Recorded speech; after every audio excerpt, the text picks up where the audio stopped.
What's up, YouTube? Bobbles and Ball Cards back with another video. Hope everybody is doing well out there.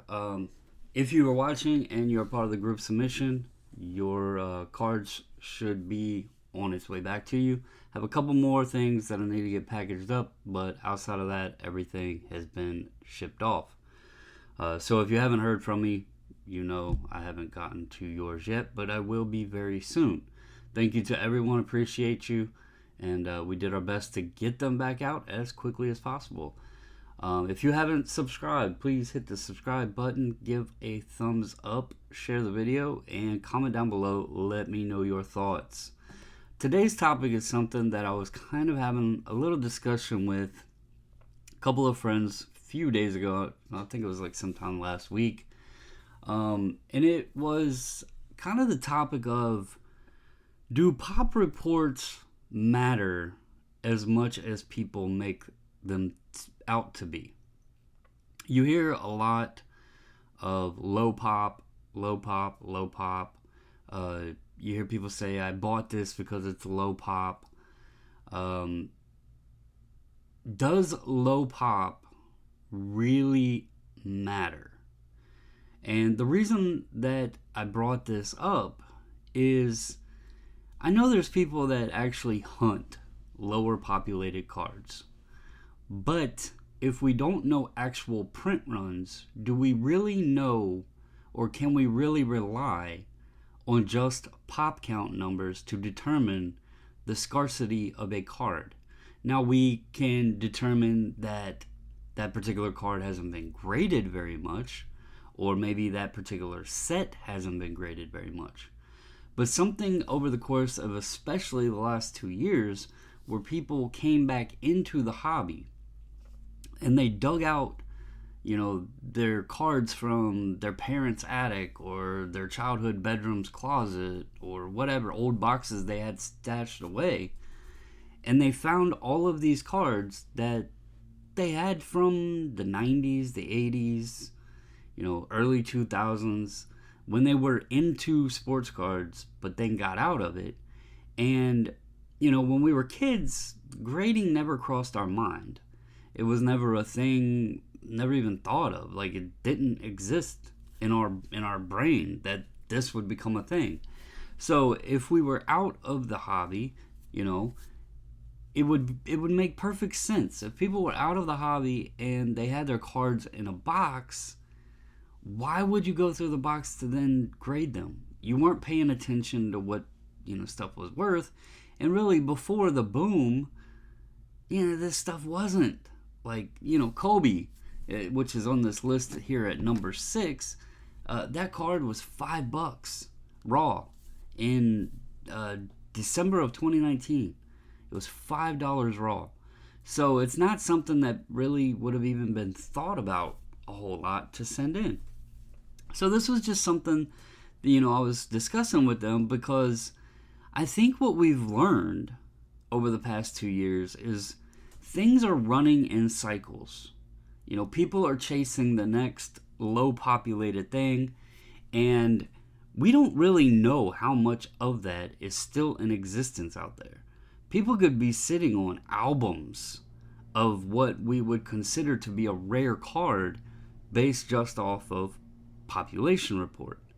Now, what happens is when that cycle hits and that particular set or that player or that card starts rising in value, and then it starts making noise either in YouTube or Instagram or whatever space, and people see a $sign attached to it, they're like, oh wait, I have those, let me dig them out. Where do I need to send them to? Okay, well, they send them in to be graded, and then they sell them. And we see this cycle keep happening, where something rises extreme in value, it catches someone's eye, a group's eye, they dig their cards out, they send them in to be graded, and then next thing you know, the market is saturated with graded copies, and the price, retracts from where it was. It's been a cycle in many different sports, players, non-sports, everything. It's a continuous pattern that we've seen go along, especially over the course of the past 2 years. So, are these low pop cards really just a way for someone to try to gauge what the next cycle could be? Or do pop counts really matter that much? Because, again, if you look at this list, this is a top 10 list of cards received in March of 2020. And obviously, Wander's on here, Kaprizov's on here, LaMelo Ball Prism's on here, Joe Burrow Prism's on here. But then you get to 5 and 6, and you're still seeing 89 Upper Deck King Griffey Jr.'s. Now, it's no secret that card is very, very, very highly printed, and there's probably, I mean, you could almost argue there's probably just as many raw still existing out there than there is graded. I mean, we don't know. I'm sure if this card's still popping up at number 5, it's not the most, all of them can't be graded yet. You go down here to the Topps Kobe. Kobe now, for, since early 2020, his stuff has been in high demand and obviously highly submitted. There's still raw copies of the 96 Topps Kobe popping up. Obvious by number 4 in February and now number 6 in March. That's a key sign right there. There's still many in existence. And then you look back here. 81 Topps. 81 Topps Joe Montana moves to number 8 on this list. It was enough submitted that it wasn't even in the top 20 in February, and it moves all the way up to number 8. 1981 Topps Joe Montana. Still enough out there to crack top 10 in a day and age when there's so much product being printed. The 81 Topps comes in. Go down here. Mario Lemieux. 1985 Topps Mario Lemieux rookie. Again, not in the top 25. This card is, 37 years old. This one here, you're looking at 41 years old. And they are still cracking the top 10 submitted in 2022. Competing against all of your ultra modern stuff that gets sent in. It's pretty impressive to think about.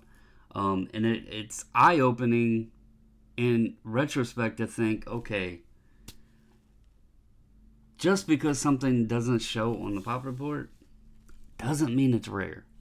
I want to go back out, see if I can go back to find February's numbers, because I think it would be interesting to look at and see where February was as well. Here we go. So in February, we had, ultra modern. Number 3 on the list for February was 1990 Fleer Michael Jordan. Number 4 was 96 Topps Kobe. Number 5 was the 86 Fleer Jordan rookie. Remember when those were supposed to be $1 million card? Number 5 on a list. Number 7, 1989 Upper Deck Griffey again. And then you go back through and you have ultra modern product. When you're taking like 30 to 40% of a top 10 list on cards being submitted today, and it's stuff that's from the 80s and 90s and not your ultra modern product, that's very alarming, saying these pops don't really matter, guys. Imagine this, we're seeing 2019 Zion breaking records of like being the highest gem copy out there. What is it going to look like in 30 years? How many more of those are going to be submitted in 30 years?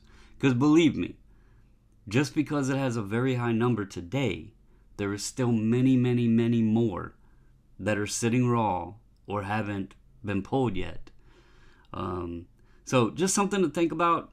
Just because it's low pop today doesn't mean it doesn't exist. It just means it's never had its time to shine or caused anyone to dig it out of the closet and send it in to be slabbed up.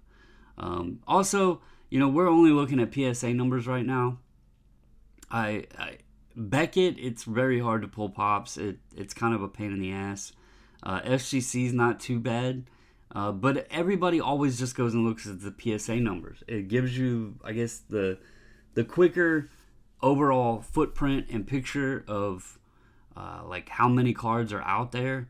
But without really knowing print runs, we don't know. It's all a guess. So just something to think about. It. Wanted to do a quick video on this. Let me know your thoughts. Comment down below. You know, I always say, just because it's rare doesn't mean it's valuable, but just because it's valuable doesn't mean it's rare. So, something to think about. I hope you guys enjoy the video, and as always, stay safe, stay healthy, and until the next video, I'm out.